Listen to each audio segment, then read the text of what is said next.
రేపటి నుంచి దసరా శరన్నవరాత్రులు ప్రారంభం కానున్నాయి. అదే సమయంలో జీఎస్టీ పన్ను సవరణలతో తగ్గిన ధరలు కూడా దేశవ్యాప్తంగా రేపటి నుంచి అమల్లోకి రానున్నాయి.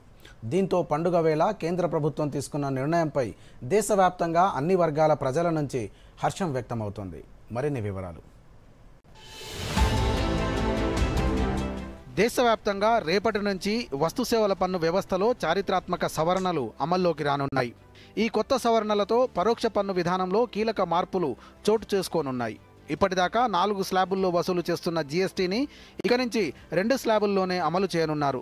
12%, 28% స్లాబులను రద్దు చేసి 5%, 18% స్లాబుల్లో మాత్రమే జీఎస్టీని వసూలు చేస్తారు. అయితే లగ్జరీ వస్తువులు, హానికర ఉత్పత్తులపై 40% పన్ను వసూలు చేస్తారు.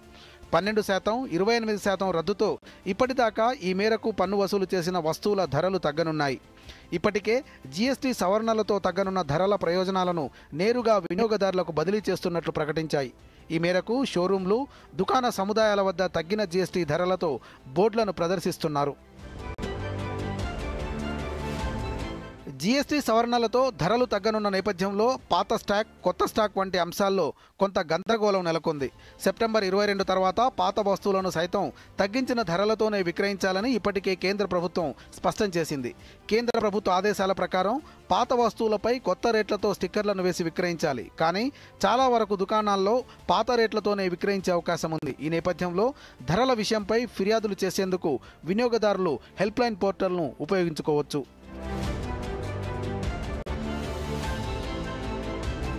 జీఎస్టీ సవరణల ఫలితంగా తగ్గనున్న ధరలను అమలు చేయని పక్షంలో ఫిర్యాదు చేసేందుకు హెల్ప్లైన్ విభాగం ఏర్పాటు చేసింది.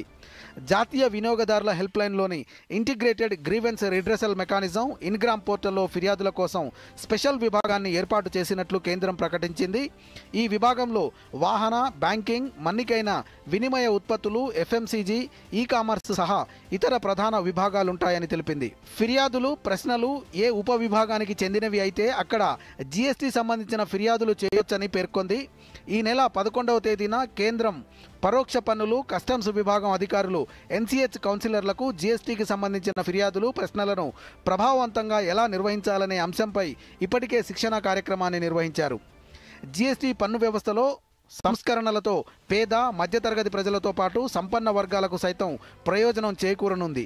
నిత్యావసరాలతో పాటు విలాస వస్తువులైన కార్లు, మోటారు వాహనాల వంటి వాటి ధరలు కూడా తగ్గే అవకాశం ఉండడంతో కేంద్ర ప్రభుత్వం నిర్ణయం పట్ల అన్ని వర్గాల నుంచి హర్షం వ్యక్తమవుతోంది.